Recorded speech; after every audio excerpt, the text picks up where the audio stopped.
পরীক্ষকরা যেভাবে খাতা দেখছেন কতদিন সময় নেবে, রিটেন খাতা মূল্যায়ন কতদিন লাগবে। 18তম নিবন্ধন পরীক্ষার্থী ভাই বোনেরা, আসসালামু আলাইকুম। আশা করি আপনারা সকলেই ভালো আছেন। তবে এই মুহূর্তে যারা এই ভিডিওটি দেখছেন তারা সকলেই 18তম রিটেন রেজাল্টের অপেক্ষায় আছেন।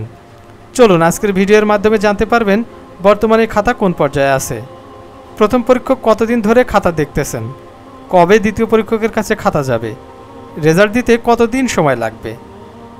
আমি সরাসরি এনটিআরসি অফিসে গিয়ে দেখেছিলাম গত 19 তারিখ পর্যন্ত পরীক্ষকরা খাতা নিয়ে যাচ্ছিলেন। তারপরও কিছু খাতা সেখানে পড়েছিল, তবে ইতিমধ্যে সকল খাতা পরীক্ষকদের কাছে পৌঁছে গেছে। এমত অবস্থায় আমরা এনটিআরসি এর কর্মকর্তাদের কাছে জানতে চাই, কেবলমাত্র খাতা মূল্যায়নের কাজ শুরু হলো, তাহলে 18তম রিটেন রেজাল্ট কবে নাগাদ দেওয়া সম্ভব হবে।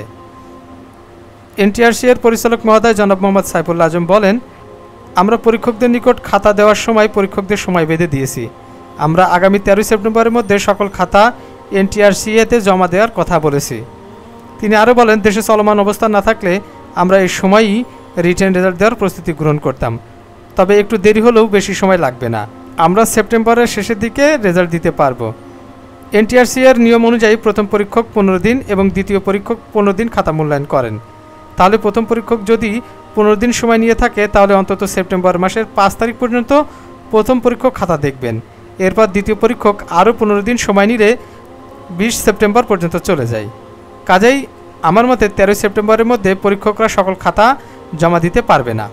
তাহলে দেখা যায় 20 থেকে 25 সেপ্টেম্বরে সকল খাতা এনটিআরসিতে পৌঁছাবে এবং রেজাল্ট প্রস্তুত করতে আরও 7 থেকে 10 দিন লাগবে।